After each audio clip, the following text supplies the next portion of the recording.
നമസ്കാരം മാന്യ പ്രേക്ഷകർക്ക് ഓപ്പൺ ഫോറത്തിലേക്ക് സ്വാഗതം. പതിവിൽ നിന്ന് വ്യത്യസ്തമായി ഇന്ന് ഒരു പ്രത്യേക അഭിമുഖവുമായാണ് ഓപ്പൺ ഫോറം പ്രേക്ഷകർക്ക് മുന്നിലെത്തുന്നത്. തലശ്ശേരി കതിരൂർ സ്വദേശി VK താജുദ്ദീനും മകൻ മുഹമ്മദ് തസിൻ ജമീലുമാണ് ഇന്നത്തെ അതിഥികൾ. ഒരു സാധാരണ മനുഷ്യൻ, ആരെയും ദ്രോഹിക്കാതെ സാധാരണ ജീവിതം മുന്നോട്ട് നയിച്ച ഒരു മനുഷ്യൻ പെട്ടെന്നൊരു സുപ്രഭാതത്തിൽ സമൂഹത്തിൽ കള്ളനായി ചിത്രീകരിക്കപ്പെടുന്നു. ചക്രക്കൽ പോലീസ് സ്റ്റേഷൻ പരിധിയിൽ നടന്ന ഒരു കവർച്ചാ കേസാണ് ഈ സംഭവങ്ങളുടെയൊക്കെ തുടക്കം. പട്ടാപ്പകൽ ഒരു സ്ത്രീയുടെ സ്വർണമാല പൊട്ടിച്ച് ഒരു മോഷ്ടാവ് സ്കൂട്ടറിൽ കടന്നു കളയുന്നു. പോലീസിന് ആകെ ലഭിച്ച തെളിവ് എന്നത് ഈ CCTVയിൽ പതിഞ്ഞ തെളിവ് എന്ന് പറയുന്നത് ഈ മോഷ്ടാവ് സ്കൂട്ടറിൽ സഞ്ചരിക്കുന്ന ദൃശ്യങ്ങൾ മാത്രമാണ്. കഷണ്ടിയുള്ള കണ്ണട വെച്ച ഒരു മധ്യവയസ്കനായിരുന്നു മോഷ്ടാവ്. അങ്ങനെ ഈ CCTV കേന്ദ്രീകരിച്ച് നടത്തിയ അന്വേഷണത്തിൽ ചക്രക്കൽ പോലീസ് ചെന്നെത്തിയത് കതിരൂർ സ്വദേശി VK താജുദ്ദീനിലാണ്. എന്നാൽ താജുദ്ദീൻ, വിദേശത്ത് ജോലി ചെയ്തിരുന്ന താജുദ്ദീൻ മകളുടെ വിവാഹവുമായി ബന്ധപ്പെട്ടാണ് നാട്ടിലെത്തിയിരുന്നത്.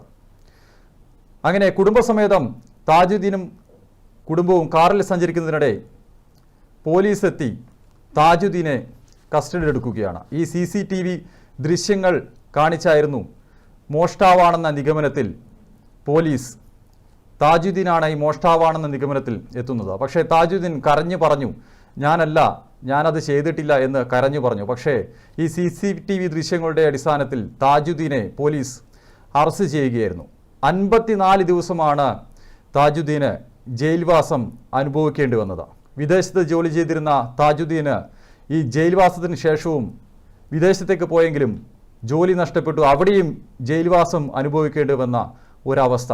ഒടുവിൽ എല്ലാം നഷ്ടപ്പെട്ട് നാട്ടിൽ തിരിച്ചെത്തിയ താജുദ്ദീൻ, ഇതിനിടയിൽ താജുദ്ദീൻ്റെ കുടുംബം മുഖ്യമന്ത്രിക്കും DGPക്കും ഉൾപ്പെടെ നൽകിയ പരാതിയുടെ അടിസ്ഥാനത്തിൽ കേസിൽ വീണ്ടും അന്വേഷണം നടക്കുന്നു. അന്ന് കണ്ണൂർ DYSP ആയിരുന്ന PP സദാനന്ദനായിരുന്നു അന്വേഷണ ചുമതല.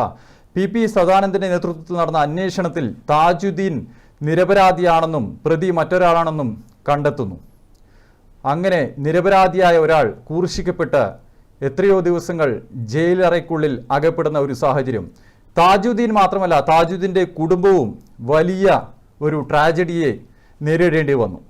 ഇപ്പോൾ താജുദ്ദീൻ ബാംഗ്ലൂരിലാണ് താമസിക്കുന്നത്. കഴിഞ്ഞ ദിവസം ഹൈക്കോടതിയുടെ ഭാഗത്ത് നിന്ന് താജുദ്ദീനും കുടുംബത്തിനും നഷ്ടപരിഹാരമായി 14 ലക്ഷം രൂപ സർക്കാർ നൽകണമെന്ന ഒരു ഉത്തരവ് കൂടി വന്നിട്ടുണ്ട്. ഇതുകൊണ്ട് മാത്രം താജുദ്ദീനും കുടുംബത്തിനും ഉണ്ടായ നഷ്ടങ്ങൾ നികത്താനാവുമോ? ഈ ഒരു കാര്യമാണ് ഇന്ന് ഓപ്പൺ ഫോറം പരിശോധിക്കുന്നത്. നമ്മുടെ അതിഥികളായി ഇന്ന് VK താജുദ്ദീനും മകൻ മുഹമ്മദ് തസിൻ ജമീലും ചേരുന്നുണ്ട്. ഈ സംഭവങ്ങളുടെ പിന്നാലെ അസുഖങ്ങളൊക്കെ തന്നെ പിടിപെട്ട്, പക്ഷാഘാതമൊക്കെ പിടിപെട്ട് സംസാരിക്കാനൊക്കെ തന്നെ താജുദ്ദീന് വലിയ ബുദ്ധിമുട്ടുണ്ട്. എന്നാൽ കൂടി കാര്യങ്ങൾ അദ്ദേഹം തന്നെ പറയും, അദ്ദേഹത്തിന് പറ്റുന്ന രീതിയിൽ അദ്ദേഹം പറയും. തുടർന്ന് മറ്റുള്ള കാര്യങ്ങൾ മകനും കൂടി വിശദീകരിക്കുമെന്നാണ് നമ്മളെ അറിയിച്ചിട്ടുള്ളത്. ശ്രീ താജുദ്ദീൻ, താങ്കൾക്കുണ്ടായ ആ ഒരു ദുരനുഭവം മറ്റൊരാൾക്കും ഉണ്ടാകരുത് എന്ന് തന്നെയായിരിക്കും താങ്കളുടെയും കുടുംബത്തിൻ്റെയും പ്രാർത്ഥന. അത്രമേൽ വലിയ ദുരിതമാണ് താങ്കളും കുടുംബവും അനുഭവിച്ചത്. താങ്കൾക്ക് അന്ന് നടന്ന ആ സംഭവങ്ങളെക്കുറിച്ചൊന്ന് വിശദീകരിക്കാൻ പറ്റുമോ?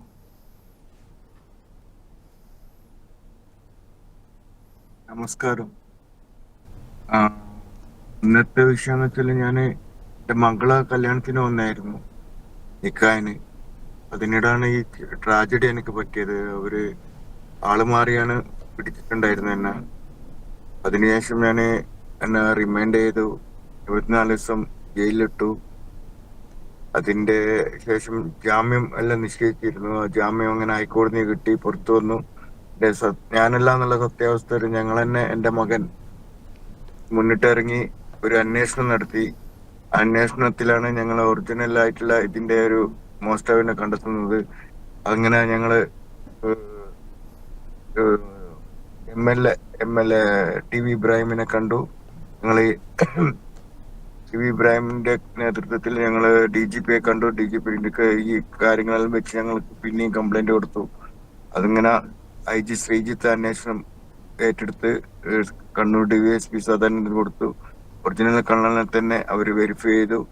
കള്ളനെടുത്തുനിന്ന് എല്ലാ കാര്യങ്ങളും, ശരത് വത്സരാജ് എന്ന് പറഞ്ഞ ഒരു വ്യക്തിന്റെ അടുത്തുനിന്ന് ഈ പറയുന്ന വെഹിക്കിളും അതുപോലുള്ള സ്വർണം വിറ്റ കടയും എല്ലാം റിക്കവർ ചെയ്തവര് എന്നെ അതിൽ നിന്ന് വിമുക്തനാക്കി.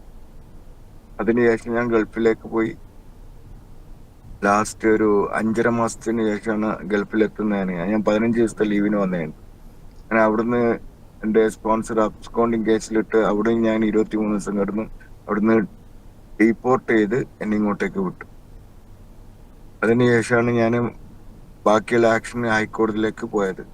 അഡ്വക്കേറ്റ് ആസിഫ് അലി സാറായിരുന്നു ഞങ്ങളെ വക്കീല്. അദ്ദേഹം ഈ 6 വർഷം മെനക്കെട്ട് പോരാടിയിട്ട് എനിക്ക് ഈ നീതി വാങ്ങിച്ചു തന്നിട്ടുണ്ടായിരുന്നു. അന്ന് താജുദ്ദീനെ ഈ പോലീസിന്റെ ചോദ്യം ചെയ്യലൊക്കെ തന്നെ മനസ്സിലായിട്ടുണ്ടാവും. ഈ എന്ത് കാരണമാണ് ഈ CCTV ഒരു ദൃശ്യം, ആ സാദൃശ്യമുള്ള ദൃശ്യം അതുകൊണ്ട് മാത്രമാണോ താജുദ്ദീൻ ഇവർ പ്രതി ചേർത്തത്? തീർച്ചയായും അതിനാണ് അവര് കാണുന്ന വെച്ചാല് ഞാൻ തന്നെ നടപടി. ബാക്കിയെല്ലാം ഇവര് എന്റെ മൊബൈൽ ലൊക്കേഷനും ടവർ ലൊക്കേഷനും ഒക്കെ ചെക്ക് ചെയ്യാൻ പറഞ്ഞാൽ ഇത് ഞങ്ങള് ദൃശ്യൻ മോഡൽ അങ്ങനെ കളിക്കായിരുന്നു എന്നാ പറഞ്ഞത്. ദൃശ്യം മോഡൽ ഇതാണ് ഈ കളവ് കേസിൽ ഞാൻ തന്ത്രപ്പെടുത്തിയ കാര്യമായിരുന്നു എന്ന് അദ്ദേഹം ഈ SI പറഞ്ഞുകൊണ്ടിരുന്നത്. ഞങ്ങൾ ഒരുപാട് തവണ പല രീതിയിൽ ഞങ്ങള് ഓരോ തെളിവുകൾ കാണിച്ചു കൊടുക്കുന്നത് ഇതൊന്ന് നീ കൃത്യമായിട്ട് ഉണ്ടാക്കിയതാണെന്ന് പറഞ്ഞിട്ടാണ് എന്നെ പിന്നെയും അതിൽ ജയിലിലുള്ള സമയത്ത് എന്റെ ജാമ്യം നിശ്ചയിച്ചുകൊണ്ടിരുന്നത്. കുറെ തെളിവുകൾ കിട്ടാനുണ്ടെന്ന് പറഞ്ഞു. ഇവരെ ഒരു സാധനം റിക്കവർ ചെയ്തിട്ടില്ല. എന്റെ വീട് വരെ അരിച്ചു പെറുക്കിയിട്ടുണ്ടായിരുന്നു പോലീസുകാർ വന്നിട്ട്. ഞാൻ ജയിലിൽ കിടക്കുന്ന സമയത്ത് ഫാമിലിയുള്ള വീട്ടിൽ വന്ന് അവര് വീട് മൊത്തം പരിശോധിച്ച് അവർക്കൊന്നും കിട്ടിയില്ല. അവരൊരു പ്ലാൻ ചെയ്തിരുന്നു എന്റെ വീട്ടിൽ ഏതെങ്കിലും സ്വർണം കൊണ്ടുവിടണം എന്നാൽ. അതുവരെ അവർ പ്ലാൻ ചെയ്തിരുന്നു, പക്ഷെ അത് നടന്നില്ല. ഞാൻ മനസ്സിലാക്കുന്നത് ഒരു രാത്രി സമയത്ത് കുടുംബത്തോടൊപ്പം കാറിൽ സഞ്ചരിക്കുന്നതിനിടെയാണ് ചില നാടകീയ സംഭവങ്ങളൊക്കെ തന്നെ സൃഷ്ടിച്ച് പോലീസ് താങ്കളെ പിടികൂടുന്നത്. ആ കാര്യങ്ങൾ ഓർമ്മയുണ്ടോ താജുദ്ദീന് കൃത്യമായിട്ട്? അതെന്ന് വെച്ചാൽ ഞാൻ ഒരു ജൂലൈ 10-നായിരുന്നു 2018 ജൂലൈ 11 എനിക്ക് ബാംഗ്ലൂർ മകന്റെ അഡ്മിഷനും അത് കഴിഞ്ഞിട്ട് ഞാൻ ഖത്തറിലേക്ക് തിരിച്ചു പോകേണ്ട പ്ലാനിലായിരുന്നു. അങ്ങനെയാണ് ഞാൻ അവിടുത്തെ 11 രാവിലെ ഇറങ്ങണം എന്ന് വിചാരിച്ചിരുന്നു. അപ്പോ പോലീസ് അപ്പോ എന്റെ പെങ്ങളെ വീട്ടിലെ ഒരു ഫംഗ്ഷൻ വെച്ചിരുന്നു.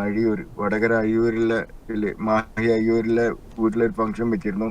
എന്റെ പുതിയാപ്പിളക്കും മകൾക്കും അതുപോലെ എന്റെ ഫാമിലിക്ക് മൊത്തം. അത് ആ ഫംഗ്ഷൻ കഴിഞ്ഞ് ഏകദേശം 1 മണിയായിരുന്നു, രാത്രി 1 മണിയായി കാണും. അപ്പൊ അവിടുന്ന് തിരിച്ചു വരായിരുന്നു. മകളെ ഭർത്താവിന്റെ വീട്ടിൽ പോയി.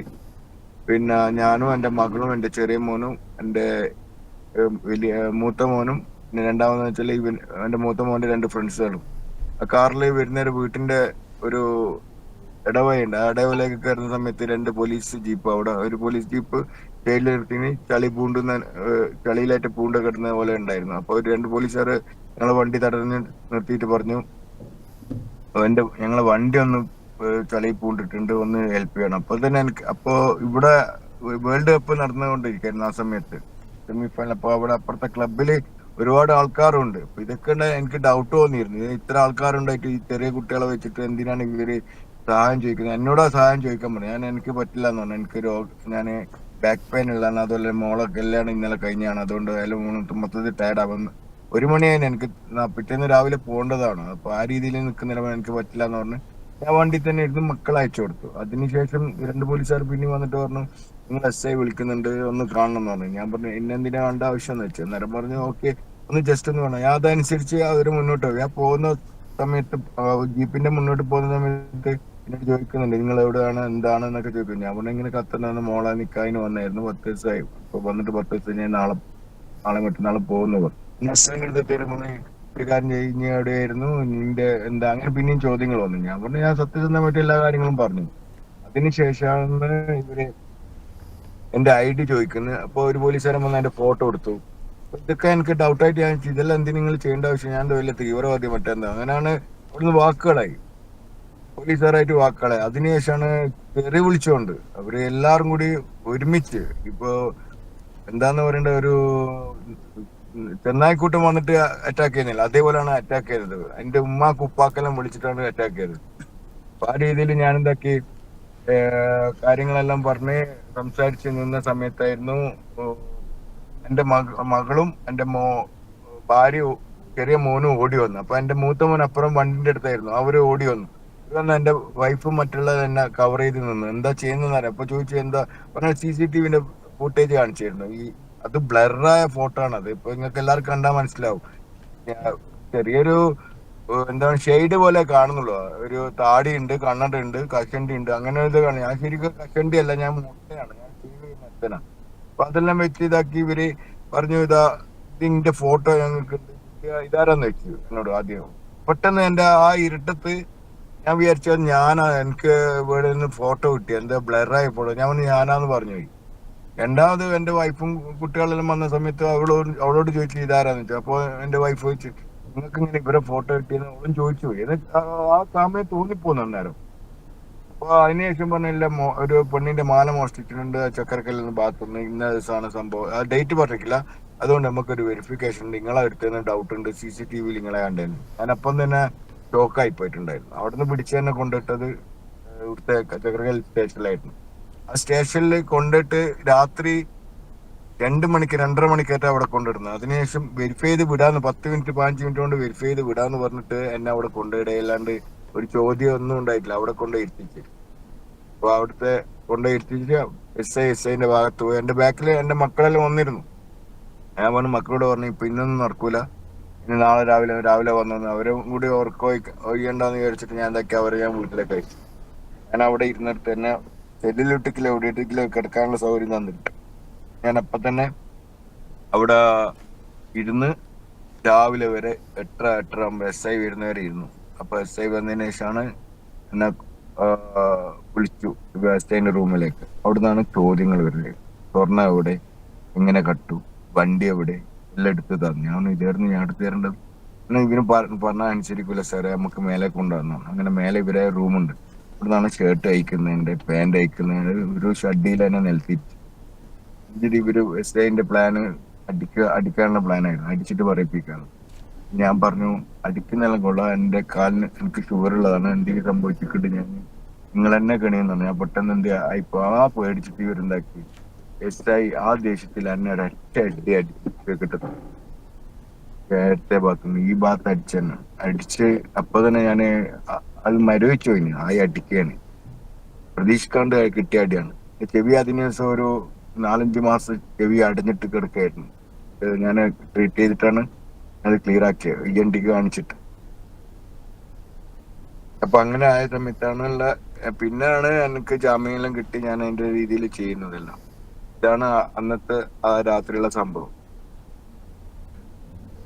ശരി, താങ്കളിലേക്ക് വരാം. ശ്രീ മുഹമ്മദ് തഹസിൻ, ഈ പെട്ടെന്നൊരു സുപ്രഭാതത്തിൽ ഈ വളരെ സന്തോഷം നിറഞ്ഞ ഒരു സാഹചര്യമായിരുന്നു സഹോദരിയുടെ കല്യാണം.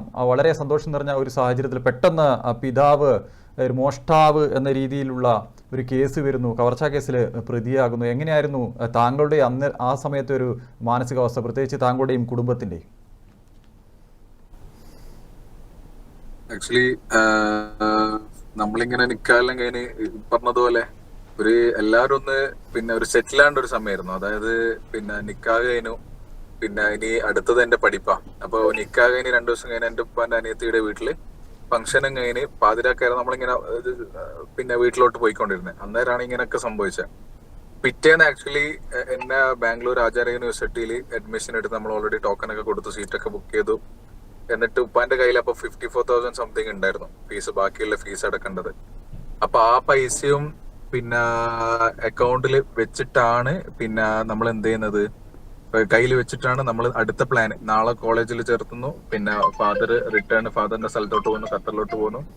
അപ്പൊ മൊത്തത്തിൽ ഒരു സെറ്റിലാണ്ട് ഒരു സമയമായിരുന്നു. അപ്പോ +2 കഴിഞ്ഞാല് ഒരാൾക്കും ഉണ്ടാവുന്നതുപോലെ ഗ്രാജുവേഷൻ നല്ലൊരു കോളേജിൽ പഠിക്കുക. അപ്പൊ ആഗ്രഹം പോലെ തന്നെ നല്ല ബാംഗ്ലൂരിൽ വെൽ നോൺ യൂണിവേഴ്സിറ്റിയാണ് ആചാര്യ യൂണിവേഴ്സിറ്റി. അപ്പോ അങ്ങനെയുള്ള ഒരു സ്വപ്നത്തിൽ ഇരിക്കുന്ന സമയത്താണ് പെട്ടെന്ന് ഇങ്ങനെ ഒരു സംഭവം ഉണ്ടാകുന്നത്. അപ്പൊ ഇങ്ങനെ ഒരു സംഭവം ഉണ്ടാകുന്നേരം ഞാൻ വിചാരിക്കുന്നത് എന്തായാലും നടന്നല്ലോ. അപ്പോ പോലീസുകാരനോട് ഞാൻ ഓൾറെഡി കേട്ടിന്ന് പോകുന്ന സമയത്ത് ഞാൻ ഓൾറെഡി ചോദിച്ചായിരുന്നു, സാറേ സ്റ്റേഷനിൽ കൊണ്ടുപോയിട്ട് ഫാദറിനെ തിരിച്ചു വരുമല്ലോ, നീയും വന്നോളൂ, തിരിച്ചു കൊണ്ടുവരുമല്ലോ എന്ന് വെച്ചാൽ പറഞ്ഞാൽ നീയും വന്നോളൂ, അവിടുന്ന് ജസ്റ്റ് ഒരു വെരിഫിക്കേഷൻ ആണ്, വെരിഫിക്കേഷൻ കഴിഞ്ഞിട്ട് തിരിച്ചു കൊണ്ടുവരാന്ന് പറഞ്ഞു. അപ്പോ നമ്മൾ വിചാരിക്കുന്നത് ആളെ എന്തായാലും ഇപ്പൊ എന്തായാലും ചെയ്തിട്ടില്ല നമുക്ക് എല്ലാവർക്കും ഉറപ്പാണ്. അപ്പൊ എന്തായാലും എന്താവൂല. പിന്നെ ഞാൻ അപ്പൊ കാട് കയറി ചിന്തിച്ചില്ല എന്റെ പഠിപ്പ് ഇങ്ങനെ ആവുന്നും പിന്നെ നമ്മളെ ഭാവി മൊത്തം ഇങ്ങനെ ആവുന്നു. ഇപ്പൊ വെരിഫിക്കേഷന് കൊണ്ടുപോയ ആളാ പിന്നെ പെട്ടെന്ന് ഇങ്ങനെല്ലാം ആവുന്നേരം പിന്നെയാണ് നമ്മൾ റിയലൈസ് ചെയ്യാൻ തുടങ്ങിയത് നമ്മളെല്ലാവരുടെ ഭാവിയും ഏകദേശം ഒരു ബുദ്ധിമുട്ടിലേക്കാണ് പോകുന്നത് എന്നുള്ളത്. അപ്പൊ തുടക്കത്തില് വിചാരിച്ച ആ ഒരു സംഭവങ്ങളൊക്കെ പിന്നെ ഓരോ ദിവസവും ഓരോ മണിക്കൂർ കൂടുന്നോറും നമുക്ക് മനസ്സിലായി തുടങ്ങി. ഇനിയിപ്പോ കാര്യങ്ങളൊന്നും നമ്മളെ കയ്യിൽ നിൽക്കാൻ പോകുന്നില്ല. ഇനിയിപ്പോ ജയിലിലായി, ജയിലിൽ രണ്ട് റിമാൻഡ് നിരസിച്ചു. പിന്നെ അത് അങ്ങനെ ലോങ്ങായി ലാസ്റ്റ് ഹൈക്കോർട്ടിൽ നിന്നാണ് നമുക്ക് ജാമ്യം കിട്ടുന്നത്. അപ്പോ അപ്പോഴെല്ലാം നമുക്ക് മൊത്തത്തിൽ ഒരു ആശങ്ക ഉണ്ടായെന്ന് വെച്ചാൽ എന്റെ ഭാവി എന്തായാലും എന്റെ കോളേജ് ഒരു വർഷം പോയി. പിന്നെ ഉണ്ടായതെന്ന് വെച്ചാൽ എന്റെ പെങ്ങളുടെ നിക്കാഹിന്റെ ശേഷം നമ്മൾ എന്തായാലും കല്യാണം നമ്മുടെ നാട്ടില് കല്യാണ റിസപ്ഷൻ എന്ന് പറഞ്ഞാല് പിന്നെ അടിപൊളിയാണല്ലോ, നമ്മൾ അങ്ങനെ ചെയ്യേണ്ടതാണ്. അപ്പൊ നിക്കാഹ് ചെയ്തതിന് ശേഷം ഉണ്ടാവേണ്ട ഒരു ഫംഗ്ഷൻ, പിന്നെ നിക്കാഹിന് ശേഷം പിന്നെ നമ്മളെ വീട്ടില് ഇപ്പൊ പുതിയാപ്പളുടെ വീട്ടിൽ എങ്ങനെയാണ് ഇത് അക്സെപ്റ്റ് ചെയ്യാതെ. അപ്പൊ അതൊക്കെ ആലോചിക്കുന്ന സമയത്ത് വേറൊരു ടെൻഷൻ ഉണ്ടായിരുന്നു. അത് മാത്രമല്ല പോലീസുകാരെ സൈഡിൽ നിന്നുണ്ടായ മെയിൻ ഭീഷണി എന്ന് പറയുന്നത് നിന്റെ പെങ്ങളെ നിക്കാഹ് കഴിഞ്ഞതല്ലേ, ഇനി മംഗലല്ലേ, ഇനി മംഗളത്തിന്റെ എല്ലാം നമ്മളെ പരിപാടി ആക്കിക്കോളൂ, ആയിട്ടില്ലേ, നിങ്ങളെല്ലാവരുടെ പത്രങ്ങളിലും നിങ്ങളെ ഫോട്ടോസ് എല്ലാം പത്രങ്ങളിൽ വരുമല്ലോ, അപ്പൊ ഇനി എങ്ങനെയാ ചെയ്യേണ്ടതെന്നുള്ളത് നമുക്കറിയാം. അപ്പോ പെട്ടെന്ന് തന്നെ മക്കൾ എല്ലാവരും ഏറ്റെടുത്തോ, നീയാണ് വണ്ടി ഫാദറിന് മാല പൊട്ടിക്കാൻ വേണ്ടി വണ്ടി ഒപ്പിച്ചു കൊടുത്തതെന്നും പിന്നെ നിന്റെ ഉമ്മയാണ് പിന്നെ ഇതിന് കൂട്ടുനിന്നതെന്നും പിന്നെ നിന്റെ പെങ്ങളാണ് ഷർട്ട് കത്തിച്ചതെന്നൊക്കെ നമുക്കറിയാം. അപ്പൊ അതായത് നിങ്ങളെയും ഇതിൽ കൂട്ടുപ്രതികളാക്കാൻ പോലീസ് ശ്രമം നടത്തിയിരുന്നു. അതെ അതെ അതെ അതെ അതെ അതെ അതെ അതെ. അപ്പൊ നിങ്ങള് നിക്കായെല്ലാം കഴിഞ്ഞ അടിപൊളി ഭയങ്കര സംഭവം ആക്കിയിട്ട് ഉദ്ദേശിച്ചല്ലേ. അപ്പൊ ഇനി ബാക്കിയുള്ള കാര്യങ്ങളെല്ലാം നമ്മൾ നോക്കിക്കോളാം, പിന്നെ അങ്ങനെ ഇങ്ങനെയാന്നൊക്കെ ആയിരുന്നു അവർ പറഞ്ഞത്. പിന്നെ അതിന്റെ ഇടയിൽ എനിക്ക് വല്ലാണ്ട് ഹേർട്ടായ സംഭവം എന്താന്ന് വെച്ചാല് പിന്നെ നിന്റെ ഉപ്പക്ക് പിന്നെ നിന്റെ ഉമ്മാനെ മറ്റേ പണിക്ക് അയച്ചൂടെ, അതാന്നേരം കുറച്ചുകൂടെ പൈസ കിട്ടൂലേ, വെറുതെ എന്തിനാ ഈ പണിക്കെല്ലാം നിക്കാൻ പോയെന്ന് എന്റെ ഉപ്പാണ് ചോദിക്കുന്നത് എന്നോട് പറഞ്ഞു. പിന്നെ അങ്ങനെ പോലീസ് സ്റ്റേഷനിൽ ഒരു പ്രതിയുടെ മകനോട് എങ്ങനെയാണ് പെരുമാറേണ്ടത് അത് എല്ലാരും എന്നോട് അത്രയും മോശം രീതിയിൽ പെരുമാറിയിട്ടുണ്ട്. പിന്നെ അത് എന്നും മരണം വരെ എനിക്കതൊരു ട്രോമയായിട്ട് തന്നെ ഞാൻ കണക്കൂട്ടുന്നുണ്ട്. ഇതില് പിതാവിന്റെ നിരപരാധിത്വം തെളിയിച്ച ശേഷം ഈ പോലീസ് ഉദ്യോഗസ്ഥരൊക്കെ താങ്കൾ കണ്ടിരുന്നോ? പിന്നെ അന്നേരം ഉണ്ടായ അതായത് ഒരു മനുഷ്യന്റെ ഒരു നിസ്സഹായ അവസ്ഥ എന്ന് പറയൂലേ, നമ്മൾ ആദ്യം കാണുന്ന ഒരു ആവേശമൊന്നും പിന്നെ ആളുടെ ആരെ മുഖത്തും കണ്ടില്ല. കാരണം നമ്മൾ തുടക്കം മുതലേ ഈ അറസ്റ്റ് ചെയ്ത ദിവസങ്ങൾക്കുള്ളിൽ തന്നെ അവർക്ക് മനസ്സിലായി തെറ്റ് പറ്റിയെന്ന് അല്ലേ? സംഭവം എന്താ അറിയോ, സംഭവം നമ്മള് പിന്നെ അതായത് പുല്യോട് നമ്മള് കണ്ണൂർ ജില്ലക്കാർക്ക് അറിയാൻ പറ്റും. കണ്ണൂർ പുല്യോട് എന്ന് പറയുന്ന സ്ഥലത്താണ് നമ്മൾ താമസിച്ചുകൊണ്ടിരുന്നത്. അപ്പൊ കതിരൂര്. അപ്പൊ ആ പുല്യോടിന് ശേഷം അതായത് പെരളശ്ശേരി ചോരക്കുളം മാല പൊട്ടിച്ചിട്ട് എന്റെ ഫാദർ പുല്യോട് നമ്മളെ വീട്ടിലോട്ട് വന്നതെന്നാണ് ആദ്യം പോലീസ് ആരോപിച്ച കാര്യം. അപ്പൊ അതിനുശേഷം നമ്മൾ എന്ത് ചെയ്തെന്ന് വെച്ചാല് നമ്മളെ വീടിന് ശേഷവും കള്ളൻ വാഹനവുമായി സഞ്ചരിച്ചിട്ടുണ്ട് എന്നുള്ള വിഷ്വൽസ് നമ്മൾ പോലീസിന് കൊടുത്തു. അപ്പോഴാണ് ഇവർക്ക് എന്താണ് സംഭവിക്കുന്നത്, അപ്പൊ പിന്നെ അവർ വണ്ടറിങ് സ്റ്റാർട്ട് ചെയ്തിട്ടുണ്ടാവും. കാരണം ഇങ്ങനെ ആവാൻ ഒരിക്കലും വഴിയില്ലല്ലോ എന്നുള്ള ഒരു തോന്നലാണ് പിന്നെ ഉണ്ടായത്. പിന്നെ നമ്മൾ പറയുന്നത് ഇവർക്ക് ആക്സെപ്റ്റ് ചെയ്യാനും പിന്നെ നിരസിക്കാനും പറ്റുന്നില്ല. അപ്പൊ ഇവര് മൊത്തത്തിൽ പിന്നെ തുടക്കത്തിൽ കാണിച്ച ആവേശമൊന്നും പിന്നെ ആർക്കും അവിടെയുള്ള പോലീസുകാർക്ക് ഉണ്ടായിട്ടില്ല.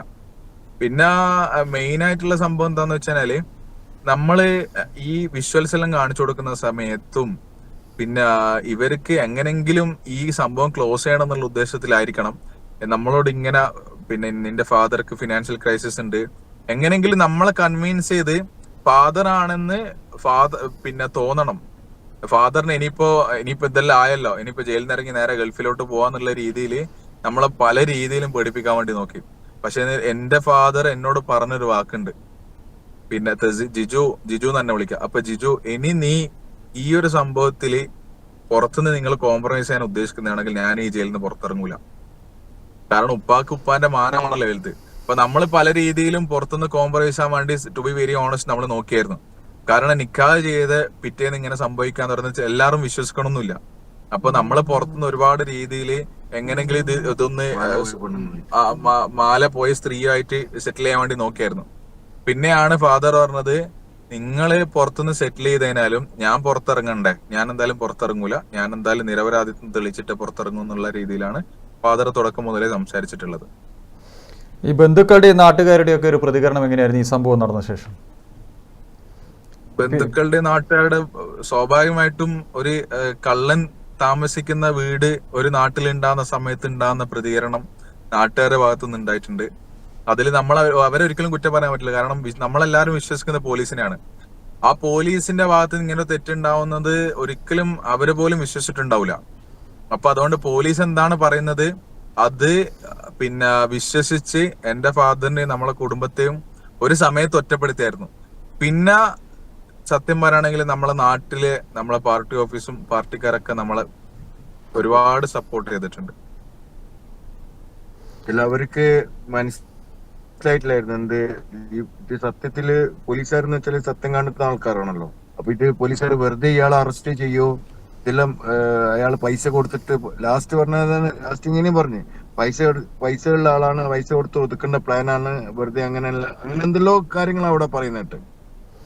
പിന്നെ കുറെ പാർട്ടിക്കാർ വന്നിട്ട് നമുക്ക് തെറ്റ് പറ്റിപ്പോയി അങ്ങനെ ഇയാള് പോലീസുകാർ അങ്ങനെ കൺവിൻസ് ചെയ്തതിന് പോലും അങ്ങനെ ഞാൻ ഇറങ്ങിയതിനു ശേഷം പറയാണ്. അവർ ആരും പറഞ്ഞിട്ട് കാര്യമില്ല, പോലീസുകാർ അങ്ങനെ പറഞ്ഞിട്ടുണ്ടായിരുന്നു അവരുടെ. ഈ 54 ദിവസത്തിന് ശേഷം ജാമ്യം കിട്ടി. അതൊക്കെ ഇവിടുത്തെ പ്രശ്നങ്ങളൊക്കെ ഏതാണ്ട് പരിഹരിച്ച് വിദേശത്ത് പോയി അവിടെയും ജയിൽവാസം അനുഭവിക്കേണ്ടി വന്നു എന്നാണ് ഞാൻ മനസ്സിലാക്കുന്നത്. വലിയ സാമ്പത്തിക നഷ്ടവും സംഭവിച്ചു ശ്രീ താജുദ്ദീൻ അല്ലേ? തീർച്ചയായും എന്ന് വെച്ചാല് അവിടെ പോകുമ്പോൾക്ക് ഞാൻ പറഞ്ഞില്ല 15 ദിവസത്തെ ലീവിനെ ഞാൻ ഇവിടെ വന്നത് എന്റെ മോളെ ഇതിന്. 10 ദിവസത്തിന് വന്നിട്ട് ഇവിടെ വന്നതിന് ശേഷം നിക്കാഹിന് ഡേറ്റ് എക്സ്റ്റെൻഡ് ചെയ്തുകൊണ്ട് ഞാൻ എന്റെ സ്പോൺസറെ വിളിച്ചു പറഞ്ഞു എനിക്ക് 5 ദിവസം കൂടി വേണം. അപ്പൊ തന്നെ ഓൻ പറഞ്ഞു ഓക്കെ ഞാനത്തെ എനിക്കറിയായിരുന്നു അങ്ങനെ ഡേറ്റ് നീട്ടിട്ട് ഇങ്ങോട്ട് വരണമെന്ന് പറഞ്ഞിട്ടുണ്ടായിരുന്നു. ഞാൻ ഇനി മരിച്ചെന്ന് തന്നെ കരുതിക്കോളാന്ന് പറഞ്ഞിട്ടായിരുന്നു എനിക്ക് ഫോൺ കട്ടാക്കിയത്. അതിന് ശേഷമാണ് ഞാൻ നിക്കാഹിന്റെ ഫോട്ടോസ് എല്ലാം ഇട്ടെടുത്തിട്ട് ഓക്കെ 15-ന് രാവിലെ എത്തിക്കോന്നൊക്കെ പറഞ്ഞ് ഞങ്ങൾ നല്ല കോംപ്രമൈസ് ചെയ്തായിരുന്നു. അതിനുശേഷം ഞാന് അവിടെ എന്റെ ഫോണ് ഇവൻ പിന്നെ വിളിച്ചു തന്നെ 15-ന് ശേഷം എന്റെ ഫോൺ ഓഫ്, മെയില് വിടുന്നു, അത് എല്ലാരും റെസ്പോണ്ട് ഇല്ല. അങ്ങനെ ഇവന് വല്ലാണ്ടായി. അപ്പൊ അവിടുത്തെ എന്റെ വിസയിൽ വന്ന 2-3 ആൾക്കാരുണ്ട്, നാട്ടുകാരല്ല കുറച്ച് മലയാളീസ് എന്റെ വിസയിൽ. അവരെ വിളിച്ചു ചോദിച്ചു ഇവൻ താജുദ്ദീൻ എവിടെയാണ്. ആരോ എന്തോ ഒരു ന്യൂസ് കണ്ടിരുന്നു താജുദ്ദീൻ എന്തോ ജയിലിലാറ്റാന്ന് ആരോ പറഞ്ഞു കൊടുത്തു. പോകാൻ മിണ്ടിയില്ല. പിന്നെ അതിനുശേഷമാണ് ഞാൻ 54 ദിവസം കഴിഞ്ഞു. അതിനുശേഷം ഇവിടുത്തെ കാര്യങ്ങളെല്ലാം പെട്ടെന്ന് ഇപ്പൊ ഇന്ന് ജാമ്യം കിട്ടി നാളെ ഗൾഫിൽ പോകാൻ പറ്റില്ലല്ലോ, കുറെ പ്രൊസീജിയർ ഉണ്ടല്ലോ. അപ്പൊ അതിനനുസരിച്ച് എന്റെ പാസ്പോർട്ടും എന്റെ മൊബൈല് എന്റെ പൈസ അതുപോലെ എന്റെ അന്ന് ധരിച്ചെന്ന് പറഞ്ഞിട്ടുള്ള ഷർട്ടും അതിന്റെ എല്ലാം കക്കാൻ പോകുന്ന സമയത്ത് പുതിയ പാന്റ് ഷർട്ടാ. അതാണ് പോലീസുകാർ ബുദ്ധിയില്ലാന്ന് പറയാൻ കാരണം. അന്നിട്ട ഷർട്ട് എന്ന് വെച്ചാല് കക്കാൻ പോകുന്ന ഇട്ട ഷർട്ടാന്ന് പറഞ്ഞിട്ടാണ് അന്ന് ഇവര് റിക്കവർ ചെയ്തോണ്ട് എന്റെ പാന്റ് ഷർട്ടല്ലോ.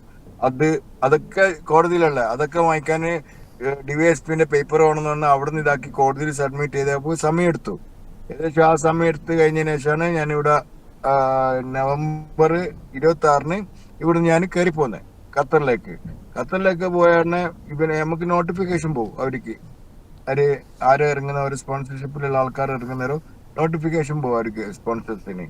അപ്പൊ തന്നെ ഞാൻ അവിടുന്ന് വിളിച്ചു, എയർപോർട്ടിൽ നിന്ന് വിളിച്ചിട്ട് പറഞ്ഞു അവൻ സ്പോട്ടിൽ ചോദിക്കഴിഞ്ഞില്ല, ഞാനിങ്ങനെ എയർപോർട്ടിലാണ്. അവൻ സ്പോട്ടിൽ വേറൊരു കാര്യം ചോദിച്ചെന്ന് വെച്ചാല് നീ ഉള്ളിലാണോ അല്ലെങ്കിൽ പുറത്തിറങ്ങിയത്? ഞാൻ പുറത്തിറങ്ങി, എന്നാൽ രാത്രി വീട്ടിലാവെന്ന് പറഞ്ഞിട്ട് കട്ട് ചെയ്താവും. അതിനുശേഷമാണ് അവൻ പറഞ്ഞ ഞാൻ നീ ആയിട്ടുള്ള ബന്ധം കഴിഞ്ഞു, ഇതോടെ എല്ലാം കഴിഞ്ഞു. അപ്പൊ എന്റെ ഒരുപാട് എന്ത് സംഭവം എന്ന് വെച്ചാല് 1.5 കോടി ഉറുപ്പിക ഇൻവെസ്റ്റ് ചെയ്തിട്ട് ഞങ്ങള് ബൾബിനും മറ്റന്നാളായിട്ട് ചൈനയിൽ നിന്ന് സാധനം വരുത്തിക്കുന്നതാണ്. അത് പോർട്ടിൽ കണ്ട് തിരിച്ചുപോയി. ഒന്ന് അങ്ങനെ രണ്ടാമത്തെ പേയ്മെന്റ് ഞാനാണ് കൊടുക്കണം. ഞാൻ കൊടുക്കണമെങ്കിൽ എന്റെ കുറെ വണ്ടികളുണ്ട്, അതൊക്കെ ഓപ്ഷൻ വെച്ചിട്ട് വിറ്റിട്ട് അതെല്ലാം നമ്മൾ സെറ്റാക്കിയായിരുന്നു. വിറ്റിട്ടാണോ അവനിക്ക് പൈസ കൊടുക്കണം. അതൊന്നും നടന്നില്ല. ഇവനിക്ക് മൊത്തത്തില് അത് നഷ്ടം. ഇവനിക്ക് നഷ്ടം വന്ന ആ നഷ്ടം ഇവന് ഈ വണ്ടിയിൽ നിന്ന് എല്ലാം റിക്കവർ ചെയ്തെടുത്ത് എനിക്ക് കിട്ടേണ്ട പൈസ മൊത്തം അതിൽ പോയി. ഒരു 4-4.5 കോടി ഉറുപ്പിയോളം അങ്ങനെ അങ്ങ് പോയി. പിന്നെ ഇത് വേണ്ടി പോയത് എല്ലാ കാര്യങ്ങളും അതിന്റെ പ്രൊസീജിയർ നടക്കുന്ന സമയത്തായിരുന്നു എന്നെ അതിനിടക്ക് അബ്സ്കോണ്ടിങ് കേസിൽ പോലീസ് ചെക്കിങ്ങിൽ പിടിക്കുന്നത്. അത് കൊണ്ടുപോയി ഉള്ളിലേക്ക് അങ്ങനെ അവിടുന്ന് ഭയങ്കര CID ഓഫീസിൽ കൊണ്ടുപോയിട്ട് അവിടുന്ന് ഡിപ്പോർട്ടേഷൻ സെന്ററിൽ കൊണ്ടിട്ടു. അവിടുന്ന് കാര്യങ്ങൾ ഞാൻ ജഡ്ജിയെ പറഞ്ഞ് മനസ്സിലാക്കി. ഞാൻ ഇറങ്ങിയത് 26-നാണ്, അബ്സ്കോണ്ടിങ് നടന്നത് 26-നാണ്. അതെങ്ങനെ സ്ഥലം നടക്കാന്ന് അബ്സ്കോണ്ടിൽ ആദ്യം ഇട്ടിക്കണേ എനിക്ക് ഇറങ്ങാൻ പറ്റൂല അല്ലാതെ പറഞ്ഞു.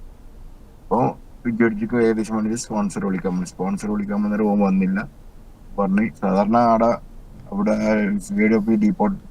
റിപ്പോർട്ട് ചെയ്യുന്ന സമയത്ത് നമ്മളെ വിരലടയാളങ്ങളും അതുപോലെ കണ്ണിന്റെ റെറ്റിനിന്റെ ഇതും എടുക്കും. 2 കൊല്ലം 4 കൊല്ലം ഒക്കെ ബാൻ ചെയ്യും, അത് കേസിനെ അടിസ്ഥാനമാക്കിയിട്ട്. അപ്പൊ അങ്ങനെയാണ് ചെയ്ത് വിടല്. അപ്പൊ എന്നോട് ജഡ്ജി പറഞ്ഞു, ഒരു കാര്യം ചെയ്യാ, ഇത് നിങ്ങൾക്ക് ഒരു പ്രശ്നവുമില്ല, പക്ഷെ ഞങ്ങൾ എന്തും എടുക്കുന്നില്ല, ഭസ്മം എന്ന് പറയുന്നത് ഈ ഫിംഗറടിയാണ്, അതും എടുക്കുന്നില്ല, അതുപോലെ റെറ്റിനിന്റെ ഒന്നും എടുക്കുന്നില്ല. നിങ്ങൾക്ക് പോയിട്ട് അടുത്ത 24 മണിക്കൂറിന് നിങ്ങൾക്ക് വിസ കിട്ടുകയാണെങ്കിൽ നിങ്ങൾക്ക് തിരിച്ചു വരാമെന്നു.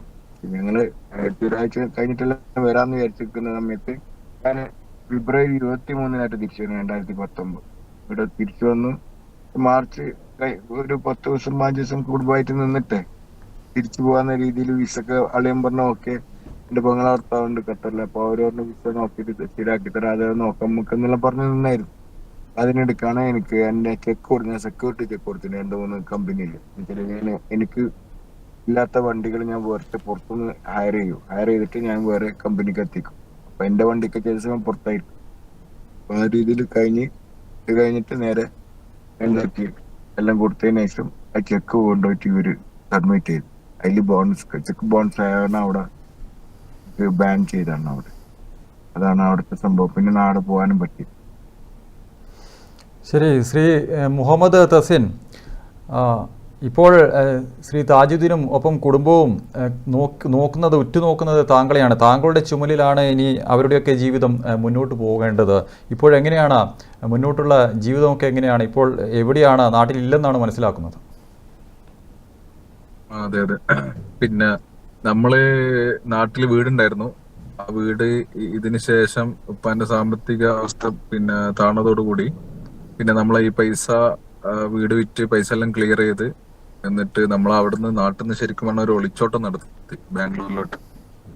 അങ്ങനെ ബാംഗ്ലൂരിലോട്ട് വന്ന് പിന്നെ ബാംഗ്ലൂരിന്ന് നമ്മൾ ഇപ്പൊ ഫാദർ വീട് വേറെ ഒരു ക്യാൻറ്റീൻ സ്റ്റാർട്ട് ചെയ്തു, ബിസിനസ് ഒക്കെ സ്റ്റാർട്ട് ചെയ്തു. നോക്കുന്നത് അതിന്റെ ഇടയിൽ കോവിഡും പിന്നെ അങ്ങനെയുള്ള സംഭവങ്ങളൊക്കെ വന്നിട്ട് അതും തകർന്നു.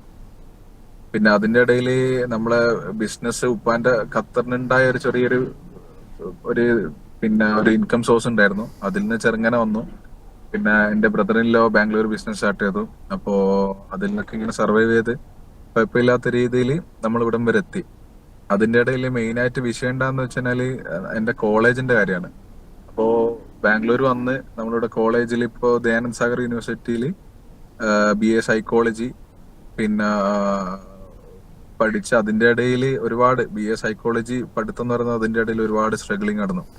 കാരണം ഫീസിന്റെ കാര്യവും പിന്നെ അങ്ങനെയുള്ള സംഭവങ്ങളൊക്കെ ആയിട്ട് ഫീസൊന്നും നമ്മൾ വിചാരിച്ച സമയത്ത് കിട്ടിയില്ല. അപ്പൊ അതുകൊണ്ട് കുറച്ച് ബാക്ക്ലോഗ്സും കാര്യങ്ങളൊക്കെ ഉണ്ടായിരുന്നു. അപ്പോ ഇപ്പൊ ഉള്ള അവസ്ഥ എന്താന്ന് വെച്ചാൽ ഞാന് അന്ന് മുതലേ ഈ ഉപ്പാനെ പിടിക്കുന്ന സമയത്ത് എനിക്കൊരു സ്വപ്നം ഉണ്ടായിരുന്നു പോലീസ് ആവണം എന്നുള്ള. അപ്പൊ ഇപ്പോഴും ആ സ്വപ്നം ഉണ്ട്. അപ്പൊ പോലീസ് ആവണം എന്നുള്ള സ്വപ്നത്തിലുള്ള ഒരാള് ഇങ്ങനെ അനുഭവിച്ചിട്ടും പോലീസ് എന്തുകൊണ്ട് വീണ്ടും പിന്നെ ഫോളോ ചെയ്യുന്നുണ്ട് എന്നുള്ള ഒരു ചോദ്യങ്ങൾ എന്തായാലും ഇല്ല, എല്ലാ പോലീസുകാരും ഇത്തരക്കാരല്ലല്ലോ തസിൻ. കേരള പോലീസ് എന്ന് പറയുന്നത് എല്ലാ പോലീസ് സേനയ്ക്കും അഭിമാനമായ ഒരു സേനയാണ് കേരള പോലീസ് സേന. പക്ഷെ അതിൽ ഇത്തരത്തിലുള്ള ചിലരും ഉണ്ടാകുമെന്നതാണ്. ഞാൻ അതിലോട്ട് വരാനിരിക്കുമായിരുന്നു. ഈ പോലീസ് പിടിച്ച പോലീസ് എന്ന് പറയുന്നതും പിന്നെ ആ പോലീസ് ഡിപ്പാർട്ട്മെന്റിൽ ഉണ്ടായ ഒരുപാട് ആൾക്കാർ പിന്നെ അതിനുശേഷം എനിക്ക് പരിചയപ്പെടാൻ വേണ്ടി പറ്റി. എന്താന്ന് വെച്ചാല് ഉപ്പയുടെ നിരപരാധിത്വം തെളിയിച്ചതും ഒരു പോലീസുകാരൻ തന്നെയാണ്, DYSP PP സദാനന്ദൻ. അദ്ദേഹത്തിന്റെ നേതൃത്വത്തിൽ നടന്ന അന്വേഷണത്തിലാണ് ഉപ്പ നിരപരാധിയാണെന്ന് തെളിയിക്കപ്പെട്ടത്. അതിലോട്ടാണ്. അപ്പോ ഞാൻ പറഞ്ഞു വരുന്നത് എന്താന്ന് വെച്ചാല് പോലീസ് ഒരാൾ ഇപ്പൊ ഇങ്ങനെയുള്ള പോലീസുകാരുണ്ട്, ഈ ക്യാമറ കാണുന്നവരെ ഷോ കളിക്കുന്നതും പിന്നെ എടുത്തുകാടി ചെയ്യുന്ന പോലീസുകാരും, അവർക്കൊക്കെയാണ് ഇതൊരു അനുഭവം. അല്ലാണ്ട് സ്ട്രെയിറ്റ് ഫോർവേഡ് ആയിട്ട് ചെയ്യുന്ന ഒരുപാട് പോലീസുകാരുണ്ട്. അപ്പൊ അത് ഒരിക്കലും ഇത് അവർക്കൊരു പിന്നെ ഒരു വാണിംഗ് ആയിട്ട് പോകും തോന്നില്ല എനിക്ക്. കാരണം ഇങ്ങനെയുള്ള കേസുകൾ ഉണ്ടാവാനുള്ള ഒന്നാമത്തെ കാരണം ഞാൻ മനസ്സിലാക്കിയത് അവരുടെ ഒരു ഈഗോ, അല്ലെങ്കിൽ ഒരു വാശി, അല്ലെങ്കിൽ പിന്നെ ഒരു ഓവർ സ്മാർട്ട്, അതൊക്കെയാണ് എനിക്ക് തോന്നിയ കാര്യം. അല്ലാണ്ട് എല്ലാ പോലീസുകാരും നമുക്ക് ഇതിലേക്ക് കൂട്ടാൻ പറ്റില്ല. അതായത് ധൃതി പിടിച്ചുള്ള ഒരു അന്വേഷണമാണ് പിതാവിനെ പ്രതിയാക്കി മാറ്റിയത്. അതെ, തിങ്ക് ട്വൈസ് ബിഫോർ ആക്ട്, അത്രേ ഉള്ളൂ. Think twice before act. അപ്പോ എന്താക്കാൻ പറ്റുന്ന വെച്ചാൽ ഇങ്ങനെയുള്ള സംഭവങ്ങൾ നമ്മുടെ ജീവിതത്തിൽ നിന്ന് എല്ലാവരുടെ കാര്യത്തിലും നമുക്ക് അവോയ്ഡ് ചെയ്യാൻ പറ്റും. അപ്പോ ഞാൻ പറഞ്ഞു വന്നത്, അപ്പോ ആ ഒരു സ്വപ്നത്തിലാണ് ഇപ്പോഴും ഉള്ളത്. എനിക്കിപ്പോ 26 വയസ്സായി.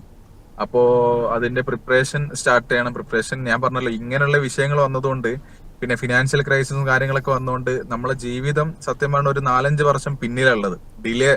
റണ്ണിങ് ഡിലേ ആണ്. അപ്പൊ ആ ഡിലേനെ നമ്മൾ ഒന്നുകൂടെ ഒന്ന് ഓടി, പിന്നെ തിടുക്കത്തിൽ ഓടി ഒന്ന് ട്രാക്കിലേക്ക് കൊണ്ടുവരേണ്ട ഒരു ടാസ്ക് കുറച്ച് സ്പീഡ് ആക്കണം. കയ്യിലുണ്ട്. അതാണ്. അപ്പോ ആ സ്പീഡ് പിന്നെ നമ്മളിങ്ങനെ ഓടിക്കൊണ്ടിരിക്കുകയാണ്. ദൈവം സഹായിച്ച് എത്താൻ പറ്റുമെന്നുള്ള ഒരു പ്രതീക്ഷയിലാണ്. അപ്പൊ ഇപ്പൊ ബിസിനസ് ഉണ്ട്. ഇപ്പൊ 2-3 ബിസിനസ് ഇങ്ങനെ ചെയ്തുകൊണ്ടിരിക്കുകയാണ്.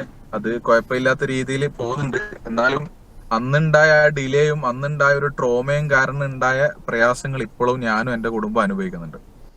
ശരി, വലിയ ഉയരങ്ങളിൽ എത്താൻ സാധിക്കട്ടെ തെസിൻ. അത് തന്നെയാണ് ഞങ്ങളുടെയും പ്രാർത്ഥന. ശ്രീ VK താജുദ്ദീൻ, അവസാനമായി ഈ ഒരു സംഭവങ്ങളെ, ഈ ദുരന്തങ്ങളെ എന്ന് തന്നെ വിശേഷിപ്പിക്കേണ്ടി വരും. സമാധാന ജീവിതം നയിക്കുന്നതിനിടയിൽ വലിയ ഇടുത്തി പോലെ ഒരു സംഭവം വരുന്നു. അത് ജീവിതം തന്നെ പാടെ താറുമാറാക്കുന്നു. താങ്കളുടെ മാത്രമല്ല, താങ്കളുടെ കുടുംബത്തിൻ്റെ കൂടി. ഈ നേരത്തെ തെസിൻ സൂചിപ്പിച്ചതുപോലെ തുടർ പഠനം ഉൾപ്പെടെ മുടങ്ങുന്ന ഒരു സാഹചര്യത്തിലേക്ക് പോകുന്നു.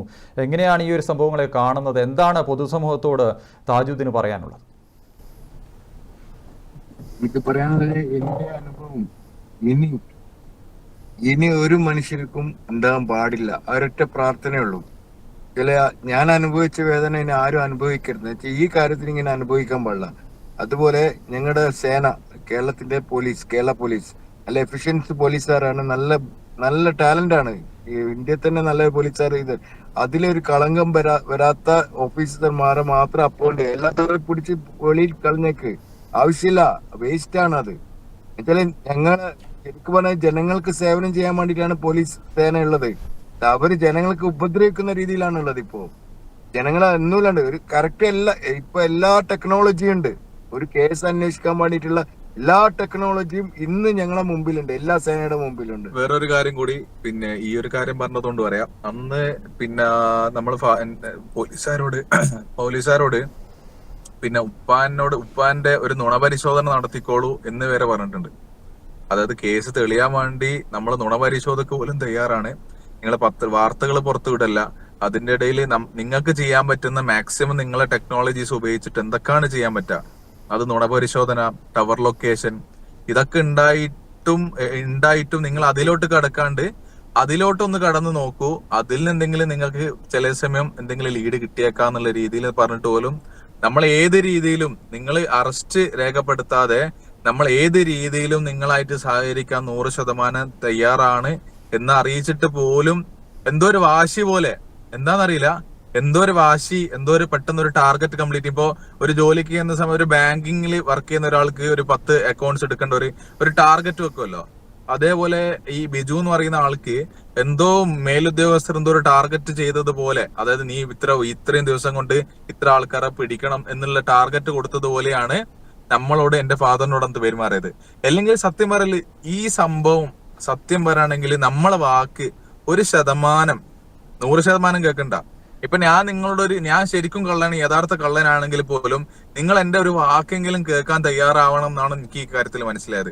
അതുപോലെ ഒരു പോയിന്റെങ്കിലും നമ്മൾ കേൾക്കാൻ തയ്യാറായിരുന്നെങ്കിൽ നമ്മളെ അവസ്ഥ, അതായത് എന്റെ ഉപ്പാന്റെ 43 വയസ്സിന് ശേഷമുള്ള ജീവിതം, ഒരു പച്ച മലയാളത്തിൽ പറയുകയാണെങ്കിൽ ഒരുപാട് വാക്കുകളുണ്ട്, അത്രയും മോശം അവസ്ഥയിലായിട്ടാണ് ഇപ്പോൾ ഉള്ളത്. 43 വയസ്സിന് ശേഷം എന്റെ ഉപ്പാന്റെ ആയുസ് ഒരു പോലീസുകാരന് മാത്രമാണ് നഷ്ടപ്പെട്ടത് എന്നുള്ളത് 100% നമുക്ക് എല്ലാവർക്കും എന്താ പറയാ വെളിച്ചം പോലെ അത്രയും ക്ലിയർ ആണ്. ഒരു മനുഷ്യനെ ശരിയായിട്ട് രോഗിയാക്കി ഒരു മാനസിക വിഷമത്തില് ഏത് കത്തിലേക്ക് നീക്കാൻ പറ്റും ആ രീതിയിലേക്ക് എന്നെ നീക്കി ഇവര്. ഇതില് ഞാൻ അത്രയും എന്റെ കുടുംബത്തെ അത്ര രീതിയിൽ കൊണ്ടുപോയി നടന്നിട്ട് 43 എന്റെ മോളെ വരെ നിക്കായി, മകന്റെ പഠിപ്പ്, എത്ര ആഗ്രഹങ്ങൾ ഉണ്ടാവുന്നറിയോ. ചെറിയ മോനൊക്കെ ശരിക്കും പറഞ്ഞാൽ ഇന്ന് അവന്റെ ചെറിയ LP സ്കൂളിൽ പോകുന്ന സമയത്ത് അവിടെ നമ്മളടുത്ത് പുല്ലിയാട് അവിടുന്ന് കുട്ടികളെല്ലാം ചോദിക്കായിരുന്നു കള്ളന്റെ മോനെ, എത്ര വിഷമങ്ങൾ ഉണ്ടാവും. ചെറിയ പ്രായത്തില് 3 വയസ്സ് പ്രായത്തില് 3ാം ക്ലാസ് പഠിക്കുന്ന കുട്ടീനോട് ഇങ്ങനെ ചോദിക്കുന്നവര് എത്ര വിഷമങ്ങൾ ഉണ്ടാവും. 7 വയസ്സാവുന്നേരം അവന്. ഈ ഞങ്ങൾക്ക് കൊടുക്കേണ്ട മെസ്സേജ് എന്ന് വെച്ചാൽ ഈ തരത്തിലുള്ള പോലീസുകാരെ സേനയിൽ വെക്കാനേ പാടില്ല. സ്പോട്ടില് അവര് ആക്ഷൻ എടുക്കണം. ഒരു തെറ്റ് കണ്ട് മനസ്സിലാക്കാൻ അവരെ പിന്നെയും സർവീസിൽ കൊണ്ട് നടക്കേണ്ട ആവശ്യമില്ല. അവർ അന്നേരമാണ് മറ്റുള്ള പോലീസുകാരല്ല ഇതെന്ന് തെറ്റ് പറ്റിക്കണം എന്നെ സർവീസിൽ നിന്ന് ഇതെന്ന് വെച്ചാല് ഇവിടുന്ന് പിന്നെയും പ്രശ്നങ്ങളാവും, ഒരു സസ്പെൻഷനോ അല്ലെ വേറെ പിന്നെയും തിരിച്ചെടുക്കൂ. അങ്ങനെ വേണ്ട, അങ്ങനത്തെ കാര്യത്തിലേ ആരും നിൽക്കണ്ട. ടേക്ക് ആക്ഷൻ, നല്ലൊരു ആക്ഷൻ എടുക്കാം. അപ്പൊ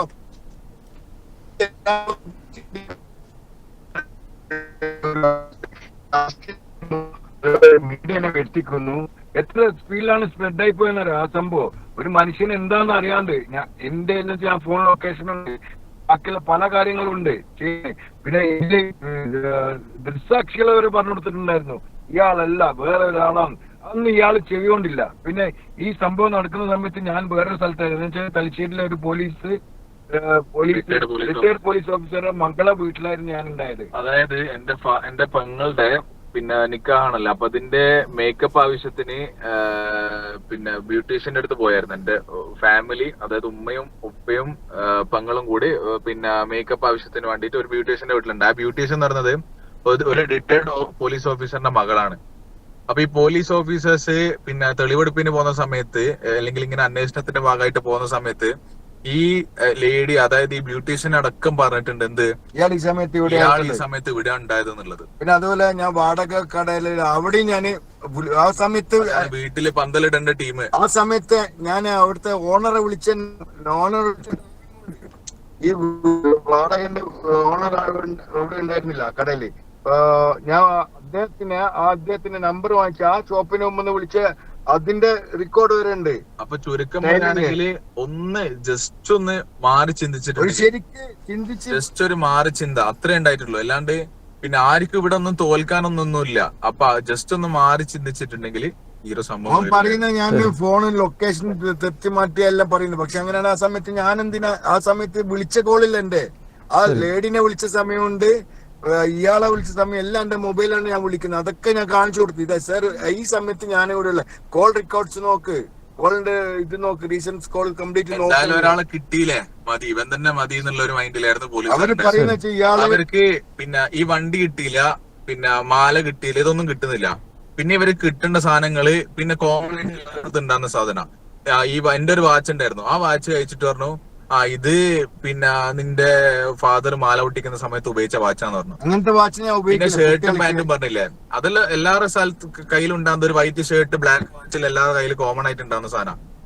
പിന്നെ വണ്ടി കിട്ടിയില്ല, ഇതൊന്നും കിട്ടിയില്ല. ഞാൻ വളരെക്കാത്തടത്താണ്, ഞാൻ വളരെക്കലില്ല, അത് വളരെടുത്ത്. പിന്നെ ഇവിടെ ഒരു കുറെ മാർക്കുണ്ട് CCTV-ല്, ഞാനുമായിട്ട് ഒരുപാട് പൊരുത്തക്കേടുണ്ട്. ഇയാളെല്ലാം കൺഫേം ആയി. ഒരു താടിയും കണ്ണാടിയും കുറച്ച് കശുണ്ട് നമ്മൾക്ക് ഞാനാക്കി. അങ്ങനെയാണ് എത്ര എണ്ണത്തിനെ പിടിക്കണം. സാധാരണ പോലീസുകാരൻ ഞാൻ എന്റെ ഡ്യൂപ്ലിക്കേറ്റിന് കുറെ കാണിച്ചിട്ടാണ്. ഒരു സാധാരണ പോലീസുകാരനിക്ക് ഈസി ആയിട്ട് കണ്ടെത്താൻ പറ്റുന്ന ഒരു കേസായിരുന്നു ഇത്. ഇതെന്താക്കിന്ന് വെച്ചാല് കുറച്ചുകൂടെ ഭയങ്കര കോംപ്ലിക്കേറ്റഡ് ആക്കി, പെട്ടെന്ന് തീർക്കണം. സത്യത്തില് ഈ കള്ളന്റെ അടുത്ത് ഞങ്ങൾ എത്തുന്ന വെച്ചാല് നമ്മള് ഇവിടുന്ന് തിരുവനന്തപുരത്തേക്ക് പോയി. നമ്മളൊരു ഇബ്രാഹിം MLA അവിടത്തേക്ക് MLA ഓഫീസിൽ നിന്നാണ് അവനൊരു ഫേസ്ബുക്ക് പോസ്റ്റ് ഇട്ടു. ഫേസ്ബുക്ക് പോസ്റ്റ് ഇട്ടതിന് ശേഷമാണ് ഞങ്ങള് കംപ്ലൈന്റ് ചെയ്യാൻ പോകുന്ന സമയത്ത് അവിടുന്ന് അന്ന് MLA സ്ഥലത്തിലായിരുന്നു. MLA നാളെ വന്നിട്ട് നമുക്ക് എല്ലാവരും കംപ്ലൈന്റ് കൊടുക്കാന്ന് പറഞ്ഞു. ആ സമയത്ത് എന്റെ മോന് അവനും കൂടിയിട്ട് ഒരു ഫേസ്ബുക്ക് പോസ്റ്റ് ഇട്ടതിന് അതിന് വന്ന റീപ്ലേയിൽ വന്ന ഇതാണ് എന്റെ ഖത്തറിലെ ഒരു ഫ്രണ്ട് എന്നെ വിളിക്കുന്നത്. രാജു, ഇത് നിന്നെ പോലെ തന്നെ ഒരുത്തന് നമ്മളെ നാട്ടിലുണ്ട്, ഓന് ടാക്സി ഡ്രൈവറാണ്, യൂബറിൽ ഓട്ടുന്ന ഒരുത്തനാണ്, അവനക്ക് ക്യാമറിന് എന്തെല്ലോ പണികളുണ്ട്, സിനിമയായിട്ട് എന്തെല്ലോ ബന്ധങ്ങളുണ്ട്, അങ്ങനെയൊക്കെ അവൻ പറയുന്നേ. അതിന് ശേഷമാണ് അവന്റെ 2 നമ്പർ ഞങ്ങള് മേടിക്കുന്നത്. 2 നമ്പർ മേടിച്ച് നമ്മള് ഇവിടുന്ന് വേറെ രീതിയിൽ MLA-ന്റെ രീതിയിൽ നമ്മള് അന്വേഷിച്ചു ഈ നമ്പർ ലൊക്കേഷൻ. അന്നേരമാണ് ഇവന്റെ ഈ സമയത്ത് ജൂലൈ 5 രാവിലെ A5-ന് A10 അവന്റെ വീട്ടിൽ നിന്ന് ഇറങ്ങുന്നു. അത് ഇറങ്ങി തലശ്ശേരിയിലെത്തി നേരെ ഇവൻ പോകുന്ന കണ്ണൂർ എടക്കാട് നമ്മളെ കാടാച്ചിറ വഴി ഈ സ്ഥലത്തേക്ക് ചക്കരക്കല്ലിൽ എത്തുന്ന എല്ലാ ടൈമിങ്ങും കറക്റ്റ് കിട്ടി നമുക്ക്. പിന്നെ ഒഫൻസ് നടക്കുന്ന സമയത്ത് അവന്റെ നേരത്തെ തന്നെ പോലീസ് ഇതേ രീതിയിലുള്ള ഒരു അന്വേഷണം നടത്തിയിരുന്നെങ്കിൽ താങ്കൾ ഇത്ര രീതിയിൽ അതെ നമ്മള് നടത്തിയ അതേ അന്വേഷണം നടത്തിക്കൊണ്ട് ഞാനില്ലായിരുന്നു. ഞങ്ങൾ കറക്റ്റ് അന്വേഷണം നടത്തി. എന്നിട്ട് ആ ടൈമിങ് വെച്ച് നമ്മള് ഇവരെ ഈ ലൊക്കേഷന്റെ ടൈമിങ് നമുക്ക് മൊത്തം കിട്ടി. ഇവൻ എവിടുന്ന വരുന്ന എന്റെ ഇപ്പൊ CCTV ലാസ്റ്റ് കണ്ടില്ല, പാർട്ടി ഓഫീസ് നമ്മളെ വീട്ടിന്റെ അടുത്തുള്ള ആ ടൈമിങ് വരെ കറക്റ്റ് ആണ്. ഇത് പറഞ്ഞില്ലേ, ആവേശമില്ലാണ്ട് ആവേശം കാണിക്കാണ്ട് അന്വേഷിച്ചിട്ടുണ്ടെങ്കിൽ ഇതിടെ സംഭവിക്കൂല. അത് കഴിഞ്ഞ് വളരെ ശ്രദ്ധയോടെയുള്ള അന്വേഷണമായിരുന്നെങ്കിൽ ഇത്തരത്തിലുള്ള സംഭവങ്ങളൊന്നും ഉണ്ടാകുമായിരുന്നില്ല. സമയക്കുറവുണ്ട്, നമ്മുടെ സമയം അവസാനിക്കുകയാണ്. താജുദ്ദീൻ സൂചിപ്പിച്ചതുപോലെ തന്നെ തനിക്കുണ്ടായ ഈ ഒരു ദുരനുഭവം മറ്റാർക്കും ഉണ്ടാവരുത് എന്ന് തന്നെയാണ് ഞങ്ങളുടെയും പ്രാർത്ഥന. ഏറ്റവും മികച്ച പോലീസ് തന്നെയാണ് കേരള പോലീസ് എന്ന് പറയുന്നത്. അതിന് കളങ്കം ചാർത്തുന്ന രീതിയിലുള്ള ചില പോലീസ് ഉദ്യോഗസ്ഥരുടെ സമീപനമാണ് ഈ താജുദ്ദീനെയും കുടുംബത്തെയും ഇത്തരത്തിൽ വലിയ ദുരിതത്തിലാക്കിയത്. ആ രീതിയിലുള്ള അനുഭവം ഇനി ഒരാർക്കും ഉണ്ടാകാൻ പാടില്ല എന്ന രീതിയിലുള്ള ഒരു സമീപനം പോലീസ് ഉദ്യോഗസ്ഥരുടെ ഭാഗത്തു നിന്നും ഉണ്ടാവണമെന്ന് തന്നെയാണ് നമുക്ക് പറയാനുള്ളത്. ഈ ശാരീരിക വിഷമതകളൊക്കെ തന്നെ അനുഭവിക്കുമ്പോഴും ഈ കണ്ണൂർ വിഷനോട് പ്രതികരിക്കാൻ തയ്യാറായ ശ്രീ വി കെ താജുദ്ദീനൊപ്പം മകൻ മുഹമ്മദ് തസീൻ ജമീലിനും നന്ദി അറിയിക്കുകയാണ്. ഓപ്പൺ ഫോറത്തിന്റെ ഈ എപ്പിസോഡ് ഇവിടെ പൂർണ്ണമാവുകയാണ്. അടുത്തയാഴ്ച മറ്റൊരു വിഷയവുമായി കാണാം. നമസ്കാരം. Thank you.